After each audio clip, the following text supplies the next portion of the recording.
Hey y'all, it's Annelies and I moved. So if you've watched some of my recent videos, you would know that I moved to UC Irvine and that I was going to move to UC Irvine, and now I have done it. I've moved to UC Irvine and I'm in my new bedroom.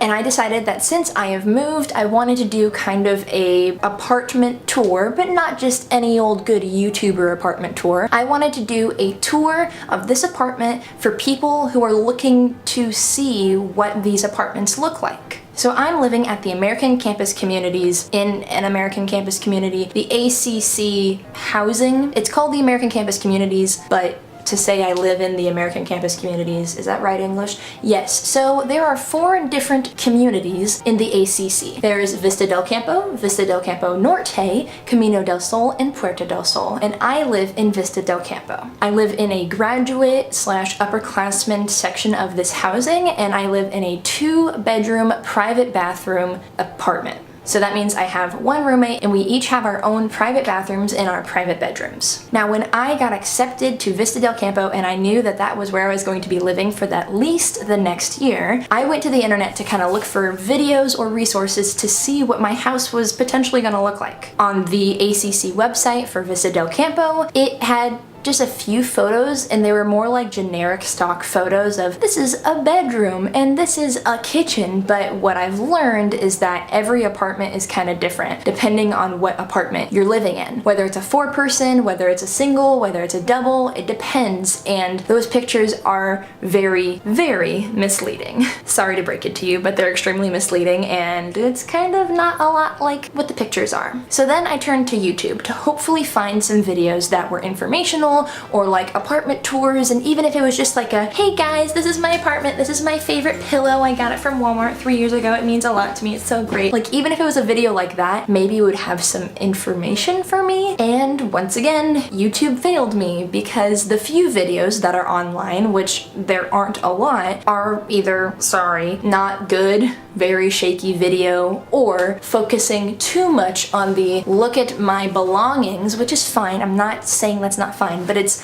not giving me the information I wanted, which was to see how this apartment was set up, what it looked like, and any stuff like that. Now another fun thing is that the Vista Del Campo website has no measurements, so I didn't know how big this space was going to be. But I'm happy to say that in this video, you are getting exactly what I was looking for, and maybe what you're potentially looking for, which is an empty apartment tour of a Vista Del Campo apartment with room measurements. I know, I'm going to measure out the room and get a general idea. So the day I moved in, the day I got my keys, I of course went through the apartment and took pictures of things that were either wrong or messed up or dirty, so that way I couldn't be blamed for it when I moved out, things that are broken, holes in the walls, whatever. And then I took an additional video as kind of an empty apartment tour for you guys, the people of the internet who are watching this video who either are just curious or might be moving into one of these apartments. So this is a empty apartment tour for the Vista Del Campo upperclassmen / graduate housing for the 2-bedroom, 2-bathroom, private bathroom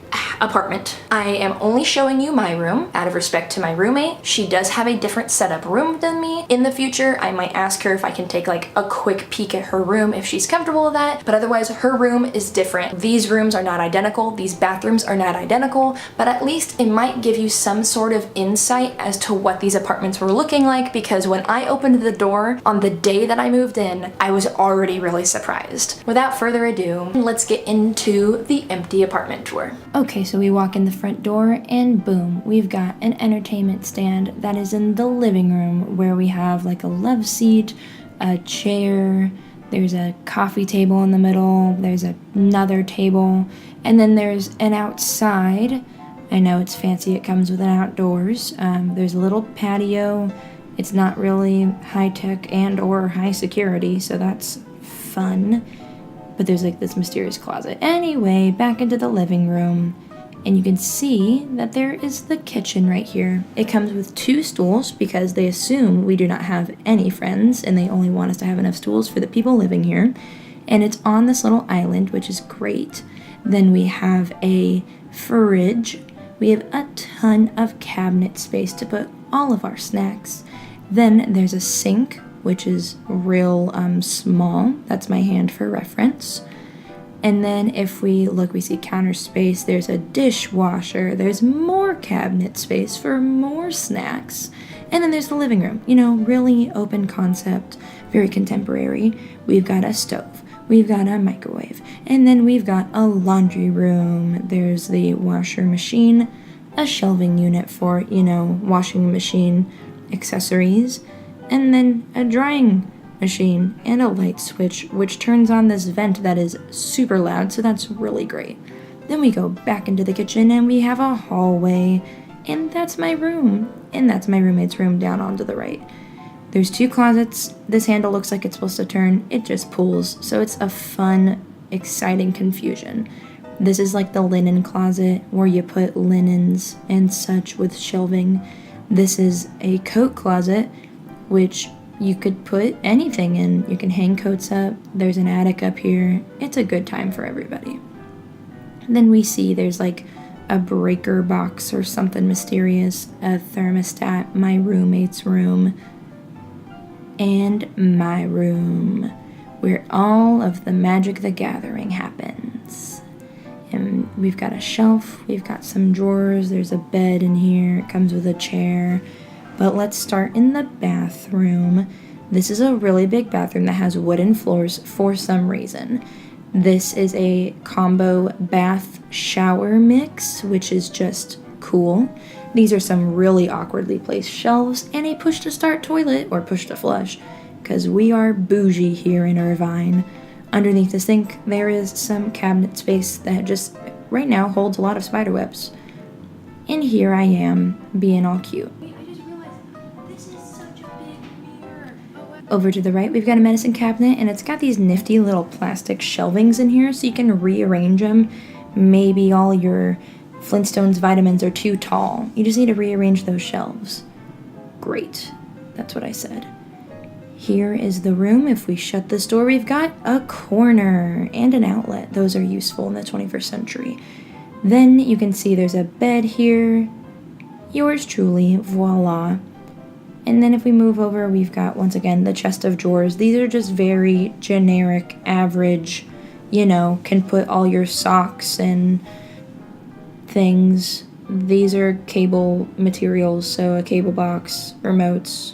If you want to hook that up, feel free, live your best life. Outside, what do we have? A beautiful view of a tree. Isn't that just dandy? Here's this cool desk that's kind of weird. Oh, cable management. Heck yeah. There's this mini shelf down here. Works great for a printer. And then there's a whole lot of nothing in that corner. If we move into the closet, there's a lot of shelving space, which is nice. There's shelves to the right. You can put your gizmos and gadgets and doodahs. The amount of space above the top shelf in the closet is as tall as a standard skateboard.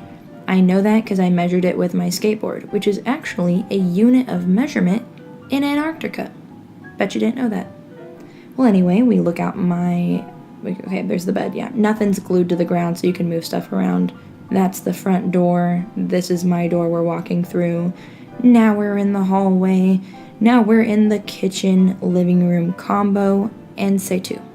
And that was my empty apartment on day 1. Then I proceeded to move a lot of things into it, more than I think anybody might have moved into their apartment. I brought so much stuff, and my apartment is filled now. As you can see, my bed is actually in a different place than that video shows. I have things here. That's a thing that's over there. But what I'm gonna head and do is make another video that is showing you my apartment, an apartment tour a la YouTuber MTV Crib style, and show you how I've set up my apartment, so that way maybe you can get inspiration how you want to set up your apartment, as well as I'm gonna try to give you little like feedback and tips and commentary, witty commentary from yours truly about this apartment, what I've learned so far being in here for 2 weeks, because I've been here for about, I think today is officially 2 weeks since I've moved in, since move-in day. And so I'm gonna give you guys kind of the rundown and how I have everything set up, and just kind of thoughts along the way about living in this apartment so far. So that video is coming next, so if you're interested in that, go ahead and subscribe to my channel and stay tuned, so that way you know when I post that video. video and you can check that out. I hope this video was really helpful for anybody who was kind of in my position a couple of months ago of, hey, I know I'm going to be moving into this place, or even if you're trying to decide on what place to pick, because that's something you have to do too, is choose like your top order of places you would like to live at. So maybe you see this video and you go, ooh, I don't like Vista Del Campo. Maybe I'll try to find a video about Camino del Sol or Puerto del Sol or Norte or whatever. I hope this video was informational and helpful to you guys, and by all means, if you have any questions about when it came to moving in, like leave them in the comment section down below. I'm probably gonna make another video about just what I did when I moved in, or just kind of like thoughts about that. But I would say, if I can give you any advice, if you're somebody who's moving in, I'm just gonna tag this on at the end of the video. If you're somebody who's moving into one of these houses, no matter where you move in, this should always be a rule of thumb. Take pictures, take video of the apartment, how it is the day you move in, especially if there are things like holes in the wall, scratches, things that are stained or dirty, because that's something that I ran into. Make a note of that, so that way you aren't the one who's burned in the end when you potentially move out, or if you have to get something fixed and then they try to say that you did it. Like, just save yourself. And here you are actually required to submit one of those things, but you don't get to put a lot of detail, as much as I would like to give, because there was a section that didn't, like, there's holes in these walls, but I wasn't able to put that anywhere on my form. So, fun stuff. But anyways, guys, I hope this video was really helpful for you guys. Of course, comment down below any questions you might have, or anything that you've experienced as somebody who lives in either Vista Del Campo or the ACC, whatever it may be. Leave those comments in the comment section down below. If you enjoyed this video, give it a thumbs up. If you know somebody who is looking to get information like an empty apartment tour before they move into Vista Del Campo, send them this video, share it with your friends, and like I said, subscribe to my channel, because I am going to be posting a video that is kind of a welcome to my crib. So if you're interested in that, subscribe, check that video out. Well guys, that is it for me. Stay beautiful, have a marvelous day, and I'll see you guys next time. Bye! Hi there. This is the point of the video where I like to thank my Patreon supporters. All these wonderful, beautiful people are at the Ethel tier or above when it comes to supporting me on my Patreon, and that means they pledge at least $10 a month. All these wonderful, beautiful people are so giving, and I just wanted to say thank you so very much. Now, if you want to be a supporter of guess who, me, on Patreon, you can go to patreon.com/Annelies and pledge your support to me in all of my endeavors, whether it be on YouTube or on my podcast, or all things that are kooky and crazy and Annelies. Be sure to remember this kooky, quirky gal when you're supporting me on Patreon, and I really wish there was something else I could offer you, but this is what I'm working with.